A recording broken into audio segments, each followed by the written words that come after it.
আসসালামু আলাইকুম। আমি মরিয়ম আক্তার রাত্রি। আমি স্ট্যামফোর্ড ইউনিভার্সিটির আইন বিভাগের একজন শিক্ষার্থী। আমি লিগ্যাল অ্যাডভাইস অ্যান্ড ট্রু ভয়েসের কাছ থেকে এভিডেন্স অ্যাক্ট ধারা 115 অর্থাৎ স্টোপেল সম্পর্কে জানতে চাচ্ছি। আসসালামু আলাইকুম, আমি মাজহারুল ইসলাম চৌধুরী। আজকে আমরা যে প্রশ্নটি পেলাম স্টোপেল। আপনারা যদি কেউ প্রশ্ন করতে চান তাহলে ভিডিও করে সরাসরি আমাদের ফেসবুক পেজে পাঠিয়ে দিতে পারেন, অথবা যারা ইউটিউব থেকে ভিডিওটি দেখবেন তাদের জন্য ডেসক্রিপশন বক্সে আমার ফেসবুক পেজের লিঙ্কটি দিয়ে দিব।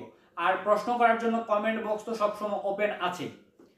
ওকে, তাহলে যে বিষয়টি নিয়ে আজকে আমি আলোচনা করব স্টোপেল।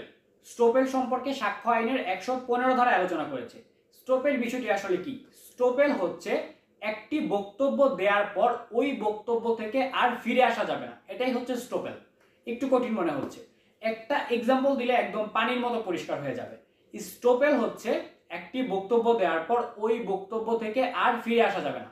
যেমন একটা এক্সাম্পল দিচ্ছি, যেমন আমি ফোন সম্পর্কে কিছুই জানি না, মানে আমি মোবাইল সম্পর্কে কিছুই জানি না। আমি করলাম কি, আমার এক বন্ধুকে বললাম আমি আমার ফোনটা বিক্রি করব, তুই একটা দোকানে নিয়ে গিয়ে দাম করে আমার ফোনটা বিক্রি করে দে। তো আমার বন্ধু করলো কি, আমার কথা মতো সে একটা দোকানে গেল, ফোন দামাদামি করলো, আমি তার পাশেই দাঁড়িয়েছিলাম।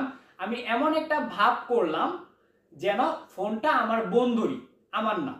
তখন আমার বন্ধু করলো কি, ওই দোকানদারের সাথে দামাদামি করে ফোনটা 10,000 টাকায় বিক্রি করে দিল। তো আমি বাসায় চলে আসলাম। বাসায় আসার পর আমার মনে হলো না, ফোনটা বিক্রি করে আমার লস হয়ে গেছে।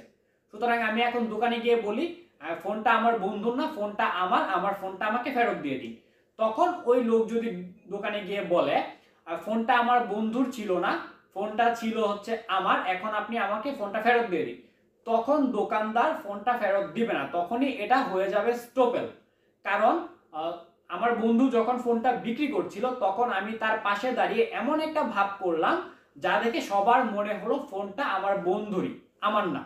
তো এই জন্য আমি আর আমার ওই ফোনটা ফেরত আনতে পারবো না, এটা স্টোপেল হয়ে যাবে। তার মানে একটি বক্তব্য দেওয়ার পর ওই বক্তব্য থেকে আর ফিরে আসা যাবে না। যেমন আমি আরেকটি এক্সাম্পল দিই। আমার এক বন্ধু সে হচ্ছে একটা ফোন চুরি করে এনেছে, চুরি করে এনে ফোনটা একজনের কাছে বিক্রি করেছে। তো বিক্রি করার সময় আমি এখানে উপস্থিত ছিলাম। উপস্থিত যখন আমি ছিলাম তখন আমি বললাম যে আমার যার কাছে ফোনটা বিক্রি করেছে তাকে বললাম ফোনটা আসলে আমার বন্ধুই, আপনি কিনে নেন, এতে কোনো সমস্যা নেই। তো পরবর্তীতে আমি আমার এই বক্তব্য থেকে আর সরে আসতে পারবো না। আমি যে এখন বললাম ফোনটা আমার বন্ধুর, আপনি কিনে নেন, এই কথাটা থেকে আমি আর ফিরে আসতে পারবো না, এটাই হচ্ছে স্টোপেল। তার মানে স্টোপেল হচ্ছে একজন মানুষ যখন একটা বক্তব্য দিবে ওই বক্তব্য থেকে আর ফিরে আসতে পারবে না, এটাই হচ্ছে স্টোপেল।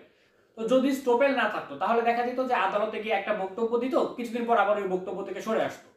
তো এতে করে বিচারে বিঘ্ন ঘটতো এবং ন্যায় বিচার প্রতিষ্ঠা করা যেত না। আশা করি স্টোপেল কি, এই বিষয়টি আপনারা বুঝতে পেরেছেন। স্টোপেল হচ্ছে একজন মানুষ একটা বক্তব্য দেওয়ার পর ওই বক্তব্য থেকে আর ফিরে আসতে পারবে না, অথবা এমন কোনো অঙ্গভঙ্গি করে যে অঙ্গভঙ্গিতে কোনো একটা ঘটনা বোঝা যায়, তো ওই অঙ্গভঙ্গি করে যে ঘটনাটা বুঝিয়েছে ওইটা থেকেও আর সে ফিরে আসতে পারবে না। যেমন এরকম হতে পারে সে মুখে কিছু বললো না, মাথা নাড়ায় বললো জি জি, তো সে যে মাথা নাড়াইলো সে ওই মাথা নাড়ানো থেকে আর ফিরে আসতে পারবে না। তার মানে একজন মানুষ যখন একটা বক্তব্য দেয় ওই বক্তব্য থেকে সে আর ফিরে আসতে পারে না, এটাই হচ্ছে স্টোপেল। আশা করি আপনারা বিষয়টি বুঝতে পেরেছেন। যদি ভিডিওটি ভালো লেগে থাকে অবশ্যই সাবস্ক্রাইব করবেন, আর যদি ভালো লেগে না থাকে তাহলে কমেন্টে জানাবেন ভিডিওটি ভালো লাগে নাই। ধন্যবাদ সবাইকে, আসসালামু আলাইকুম।